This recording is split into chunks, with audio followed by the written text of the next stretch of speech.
अस्सलाम वालेकुम dear students, क्या हाल हैं। उम्मीद करते हैं कि आप सब खैरियत से होंगे। आज की जो सब्जेक्ट हमारे पास है वो है हमारे पास मेटलर्जी, और जिसका कोड है वो है 242। और जो हमारे पास चैप्टर चल रहा है वो हमारे पास है चैप्टर नंबर 9, स्टील और स्टील की तैयारी के तरीके, कि स्टील को कैसे तैयार किया जाता है, स्टील है क्या, स्टील को तैयार करने के लिए कौन कौन सी फर्नेसेस इस्तेमाल की जाते हैं। ये पिछले प्रीवियस जो हमने लेक्चर दिए थे उनमें हमने बताया था। सबसे पहले हमने ओपन हर्थ फर्नेस के बारे में पढ़ा था कि ओपन हर्थ फर्नेस होती क्या है। फिर उसके बाद हमने पढ़ा था इलेक्ट्रिक आर्क फर्नेस, क्या इलेक्ट्रिक आर्क फर्नेस है क्या। इलेक्ट्रिक आर्क फर्नेस की दो टाइप्स थी, इनडायरेक्ट इलेक्ट्रिक आर्क फर्नेस और direct electric arc furnace. Direct electric arc furnace हमने पढ़ी थी कि हमारे पास क्या था कि डायरेक्ट इलेक्ट्रिक आर्क फर्नेस में हम क्या है उसको जो है अल्टरनेटिंग 3 फेज़ करंट देते थे, और जो हमारे पास करंट की मकदार थी वो 150 किलोवाट से 40,000 किलोवाट तक थी। और उसमें जो हमारे पास गुंजाइश थी वो क्या थी, 1000 टन से लेकर हमारे पास 40 टन तक की उसमें गुंजाइश थी। अब हम देखते हैं कि हमारे पास जो इनडायरेक्ट इलेक्ट्रिक आर्क फर्नेस है वो क्या है।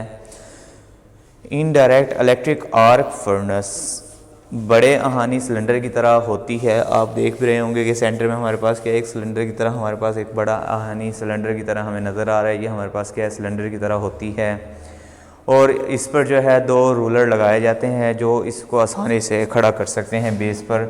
ये 2 जो रूलर है ये हमारे पास है, इसकी शैल को उठाए हुए हैं जो उसको आसानी के साथ पकड़े हुए हैं और उसको मूव भी कर सकते हैं। उसके बाद हम क्या करते हैं, इसका एक बेस बना लेते हैं। बेस बनाकर उसको हम क्या करते हैं, उन रोलर को उस बेस के साथ अटैच कर देते हैं, ताकि हमारे पास क्या है कि जो हमारा फाउंडेशन बनता है वो कंक्रीट का और सीमेंट का मिक्स होकर बनता है। उसके दोनों अतराफ में हमारे पास क्या होता है कि आहानी सिलेंडर के अंदरूनी तरफ से रिफ्रैक्टरी लाइनिंग की जाती है। ये हमारे पास जो इसका पहले बेस बनाएंगे, बेस बनाने के बाद उसको रूलर को उसको साथ अटैच करेंगे। अटैच करने के बाद हमारे पास क्या होगा कि उसका जो शेल है उसकी शेल के अंदर से रिफ्रैक्टरी लाइनिंग की मटेरियलिंग की जाती है। ये जो रिफ्रैक्टरी लाइनिंग है हमारे पास ये किस मटेरियल की जाती है, किस तरह की जाती है, इसको अंदरूनी तौर पर हम किसी न किसी ब्रिक्स जो हमारे पास ईंटें बनती हैं उस तरह की ईंटें हम बना लेते हैं रिफ्रैक्टरी मटेरियल की, जो अंदर धात को मेल्ट करता है। जिस धात को हम इस भट्टी के अंदर मेल्ट करते हैं उससे ज़्यादा टेम्परेचर को वो धात बर्दाश्त कर सकती है, उसे हम रिफ्रैक्टरी मटेरियल कहते हैं। कि रिफ्रैक्टरी मटेरियल क्या है, रिफ्रैक्टरी मटेरियल ऐसा मटेरियल होते हैं जो पिघली जाने वाली धात से बुलंद दर्जा हरारत को बर्दाश्त कर सके, रिफ्रैक्टरी मटेरियल कहलाते हैं। ठीक है।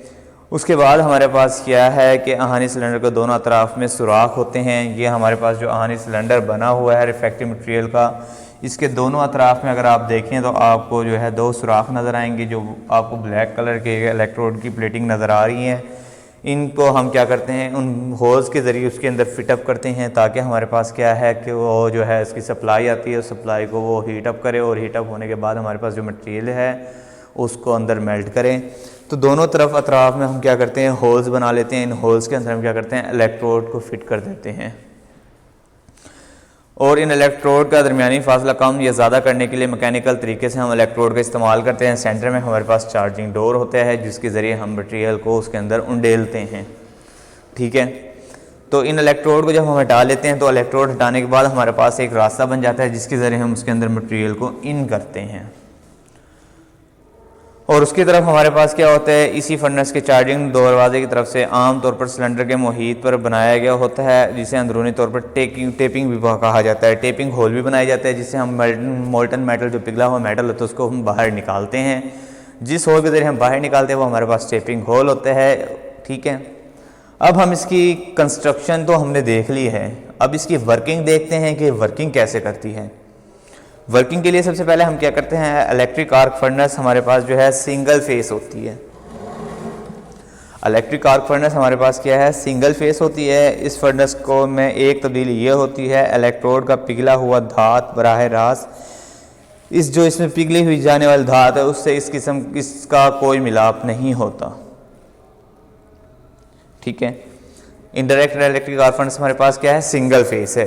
सिंगल फेस आपको नज़र आ रहा होगा, एक पर हमारे पास पॉजिटिव चार्ज है और दूसरे इलेक्ट्रोड पर हमारे पास नेगेटिव चार्ज है, इसीलिए हमारे पास क्या है, सिंगल फेस होती है।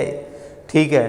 और इसका जो इलेक्ट्रोड होता है इसके जो है पिघली जाने वाली धात से किसी किस्म का कोई मिलाप नहीं होता, क्योंकि हमारे पास क्या है, जो पॉजिटिव हमारे पास चार्ज होता है वो हमारे पास कार्बन पर इलेक्ट्रोड इस्तेमाल किया जाता है, कार्बन का इलेक्ट्रोड इस्तेमाल किया जाता है, और जो नेगेटिव हमारे पास इलेक्ट्रोड इस्तेमाल किया जा रहा है वो हमारे पास तांबे का या कॉपर का होता है। दोनों इलेक्ट्रोड हमारे पास अलग-अलग होते हैं। जब इन इलेक्ट्रोड को सप्लाई दी जाती है, सिंगल फेस हमारे पास जो सप्लाई दी जाती है, तो उससे क्या होता है, आर्क पैदा होता है। और जब वो आर्क पैदा होता है तो हमारे पास क्या है कि जो नीचे हमारे पास धात है उस हीट की वजह से क्या होती है, मेल्ट होना स्टार्ट हो जाती है। क्योंकि जब हमारे पास कार्बन का जो इलेक्ट्रोड है और जो पॉजिटिव चार्ज ले रहा है और नेगेटिव चार्ज ले रहा है, दोनों जब चार्ज आपस में टकराते हैं तो हमारे पास क्या है, शोला पैदा करते हैं। जब ये शोला पैदा करेगा तो हीट ज़्यादा होगी।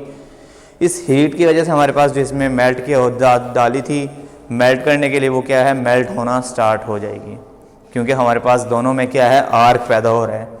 अब ये देखते हैं कि हमारे पास जो पॉजिटिव पर जो इलेक्ट्रोड इस्तेमाल किया जा रहा है वो हमने कार्बन का इस्तेमाल किया है, और जो नेगेटिव पर हमने इलेक्ट्रोड इस्तेमाल किया है वो हमारे पास किस चीज़ का है, तांबे का या कॉपर का है।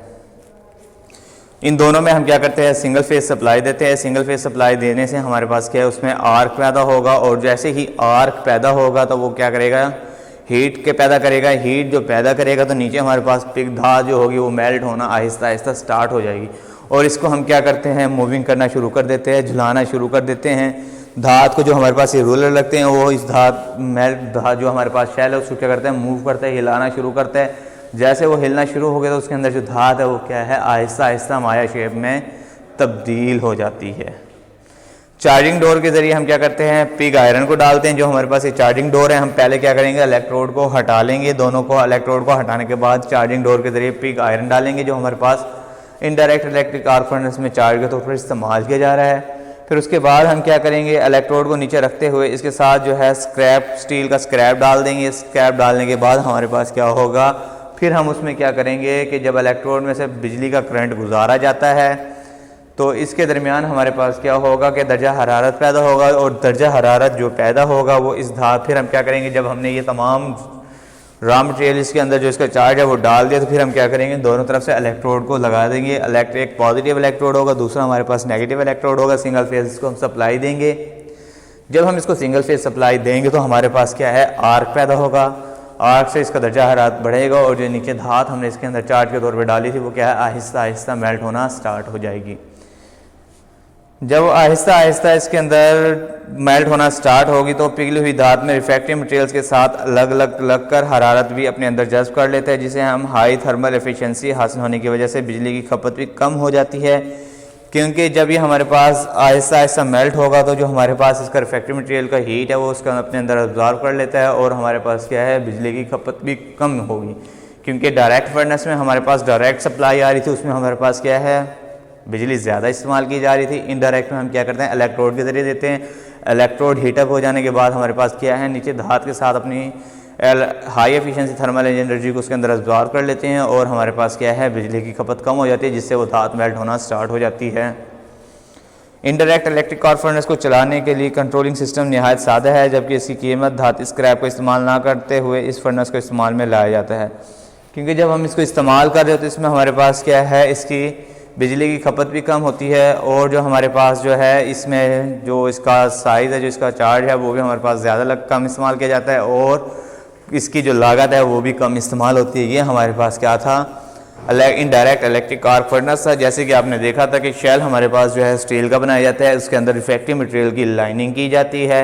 उसके बाद हमारे पास दो इलेक्ट्रोड इस्तेमाल किए जाते हैं जो सिंगल फेस होते हैं, एक कार्बन का होता है, दूसरा हमारे पास क्या है, तांबे का होता है। एक पर पॉजिटिव चार्ज होगा, दूसरे पर नेगेटिव चार्ज होगा। उसके बाद हमारे पास क्या है, नीचे रोलर लगाए गए हैं। रोलर इसलिए लगाए जाते हैं ताकि हमारे पास जो ये शेल है ये हैंगिंग हो सके, मूविंग हो सके। जो इसके अंदर धात है वो हमारे पास क्या है, आहिस्ता आहिस्ता उसके साथ टेम्परेचर के साथ मिलकर मेल्ट हो और माया शेप इख्तियार कर ले।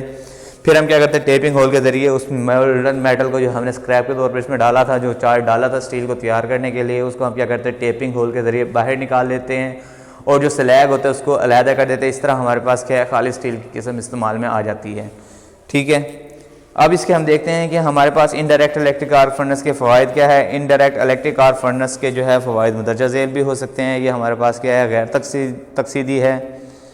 ये धात को सिर्फ पिघलाती है, उसके बाद हमारे पास क्या है, इसमें जो है स्लैग पैदा नहीं होता, बिल्कुल मामूली सा ना होने के बराबर पैदा होता है।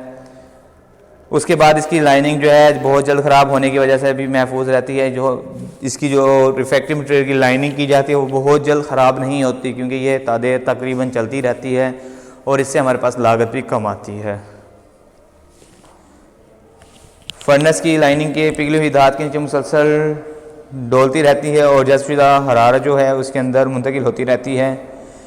बिलावास इलेक्ट्रिक आर्क फर्नेस या इंडायरेक्ट इलेक्ट्रिक आर्क फर्नेस का दर्जा हरारत एक जैसा रहता है, जिसकी वजह से स्पार्किंग न होने की वजह से लाइनिंग भी ख़राब नहीं होती। ये हमारे पास इनडायरेक्ट इलेक्ट्रिक आर्क फर्नेस थी जो हमने पढ़ी है। पहले हमने डायरेक्ट इलेक्ट्रिक आर्क फर्नेस पढ़ी थी, जिसमें हमारे पास 3 phase direct electric arc furnace AC इस्तेमाल, अल्टरनेटिंग करंट इस्तेमाल किया जा रहा था। इसमें हमारे पास क्या है, सिंगल फेस इलेक्ट्रिक करंट इस्तेमाल किया जा रहा है, जो हमारे पास नेगेटिव और पॉजिटिव चार्ज पर इस्तेमाल होता है। ये हमारे पास indirect electric arc furnace. Next इंशाल्लाह हम जो हमारे पास जो टॉपिक है वो हमारे पास है कि बेसिमर कन्वर्टर और LD प्रोसेस में हमारे पास डिफरेंस बिटवीन है कि बेसिमर कन्वर्टर और LD प्रोसेस क्या है। इंशाल्लाह ये नेक्स्ट हम पढ़ेंगे। तब तक के लिए अल्लाह हाफ़िज़।